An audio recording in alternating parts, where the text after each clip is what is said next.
the underdog from Leeds. In the small town of Leeds, Alabama, where dusty roads stretch beneath endless southern skies, a boy named Charles Barkley quietly carried a dream far bigger than his surroundings. From an early age, Charles was not like the other kids. Overweight and shorter than most, he didn't fit the mold of what a future basketball star was supposed to look like. While other boys sprinted and leapt with ease, Charles struggled to keep up. Yet, beneath that unassuming exterior, a fierce determination simmered. School halls echoed with laughter, but rarely was Charles the one laughing with them. Instead, he endured the sharp sting of ridicule. His peers labeled him Fat Boy, a cruel nickname that clung to him like a shadow. Even some coaches and teachers dismissed him, seeing only his size and not his potential. Many believed that he would never rise beyond the limits they set for him.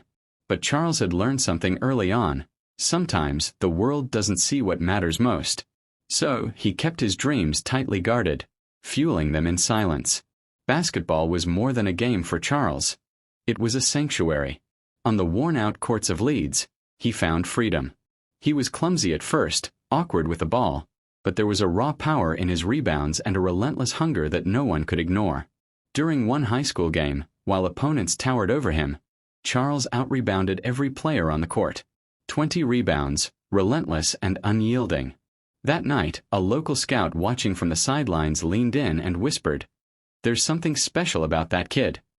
But even as glimpses of greatness shone through, the road ahead was steep. Charles wasn't just fighting opponents on the court. He was battling the doubts in every eye that watched him, the whispers that said he didn't belong. The world demanded he be someone else, a faster, leaner version, molded to fit their expectations. Yet Charles resisted. He refused to shrink himself to fit a box he never asked to be placed in. There was a fire in him, a rebellion against limits. His body might have seemed a barrier to others, but to Charles, it was part of the story. A story of grit, resilience, and unbreakable spirit. With every sneer and setback, he learned to push harder, to play smarter, and to believe louder. By the time he left high school, Charles Barkley was no longer just the fat boy from Leeds. He was a force gathering strength, ready to surprise a world that had dismissed him. His journey was only beginning, but one thing was clear. He was going to rewrite the rules, not by fitting in, but by standing out. And so, the boy who once was overlooked was preparing to step into a larger arena. But would the world accept him, or would his biggest battle still lie ahead? The rebellion within. College was supposed to be a new chapter, a chance for Charles Barkley to prove himself beyond the dusty courts of Leeds. But Auburn University was no easy stage. The coaches expected precision, discipline, and a player who fit the typical mold. Charles was none of those things. His frame was still bulky, his conditioning lagging behind his talent, and his attitude? Unpredictable. He was a rebel, a man who didn't want to be tamed. While his teammates focused on drills and diets, Charles followed his own rhythm. His playing style was raw and aggressive, fueled by sheer will rather than finesse. Coaches often shook their heads in frustration, unsure whether to push him harder or simply accept his quirks. But on game nights, Charles Barkley transformed. His rebounds were ferocious, his drives to the basket fearless. Despite doubts, he dominated the court in ways that numbers alone couldn't capture. It was during these years that Barkley's personality became as renowned as his basketball skills. He spoke his mind, sometimes to his own detriment. Off the court, his candidness drew both admiration and criticism. But this was the essence of Charles Barkley. Bold, outspoken, and unapologetically himself. When the 1984 NBA draft arrived, many wondered if the league would embrace this unconventional figure. The Philadelphia 76ers took a chance on him, pairing him with legends like Julius Erving and Moses Malone. The pressure was immense. Barkley was entering a world that demanded not just talent but perfection. Moses Malone, a grizzled veteran and one of the fiercest competitors in the league, quickly saw through Charles's exterior. In a private moment, Malone told him bluntly, "You're fat and lazy, but you can be great." The words stung, but they ignited a fire inside Barkley that nothing else could. No longer just a talented player, Charles began to transform.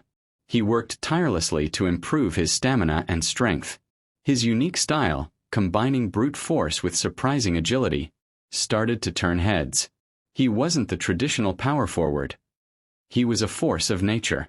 The nickname, the Round Mound of Rebound, captured his essence perfectly. Barkley was a whirlwind on the court, defying expectations with every play.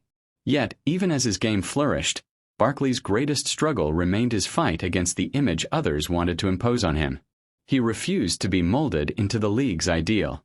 His body, his personality, his style, these were all parts of who he was, and he was determined to make them work, not change to please others. In Philadelphia, Barkley's rebellious spirit clashed with the structured world of professional basketball. But it was this clash that made him unforgettable. He was carving out a place for himself, not just as a player but as a personality who challenged the norms. As his career soared, so did the battles, both on and off the court. Charles Barkley was no longer just a talented underdog. He was a man reshaping what it meant to be a star. But the hardest tests were still ahead. Tests that would challenge everything he stood for. Not a role model. At the height of his career, Charles Barkley was impossible to ignore. His presence on the court was as commanding as his voice off it. Loud, unapologetic, and often controversial. In 1993, wearing the Phoenix Suns jersey, he was named the NBA's most valuable player. Yet, even with this prestigious honor, Barkley remained an enigma. A man who defied the polished image the league sought to promote. The 1993 NBA Finals showcased Barkley's fierce competitiveness as he battled against Michael Jordan and the Chicago Bulls. Though his Suns fell short, Charles's impact was undeniable. He played with unmatched passion and grit, rallying his team with the same fire that had fueled him since his days in Leeds. But his journey wasn't just defined by triumphs on the court. Off the hardwood, Barkley courted controversy. Known for speaking his mind without filters, he sparked heated debates with coaches, fans, and even fellow players. His famous Nike commercial declared, "I'm not a role model," a statement that stunned the public and drew sharp criticism. Many saw it as dismissive, but for Barkley, it was an honest refusal to pretend. He believed role models should be real, flawed humans, not perfect idols. This blunt honesty was both his greatest strength and his biggest source of conflict.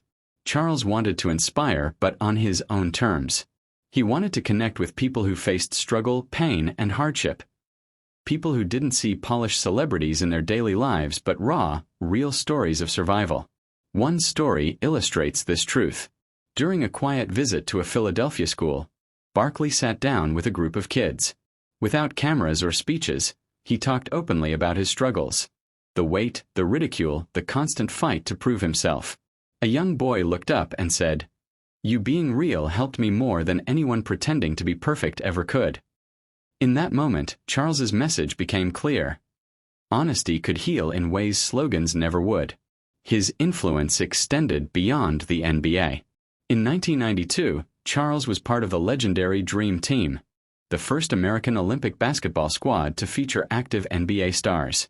Alongside legends like Magic Johnson and Larry Bird, Barkley's fearless play and larger-than-life personality helped secure gold. Even among giants, he refused to be overshadowed. Yet, the contradictions of his career, his brilliance mixed with outspokenness, made him a complicated figure. Fans admired him for his authenticity, but critics labeled him reckless, sometimes disrespectful. The media often focused on his controversies more than his achievements. Charles Barkley, for all his talent, was never content to simply be a star. He insisted on being himself, no matter the cost. As the years rolled on, the challenges only grew. Barkley's struggle was no longer just about basketball. It was about identity, about how to survive and thrive in a world that demanded perfection. The question lingered. Could a man so flawed, so real, find his place in a world obsessed with ideal images? The answer, it seemed, was still unwritten. Laughter, legacy, and love. When Charles Barkley finally stepped away from the court in 2000, he left behind a legacy far richer than any championship ring. Though he never claimed an NBA title, his impact transcended trophies. Retirement did not quiet him. Instead, it opened a new chapter where his voice grew even louder, his influence deeper, and his humanity more visible. Transitioning to broadcasting, Barkley found a fresh stage on Inside the NBA. where his blunt humor and candid opinions made him a fan favorite. Week after week, millions tuned in not just for basketball analysis, but for Barkley's unique blend of wit, honesty, and charisma. The same fire that drove him on the court now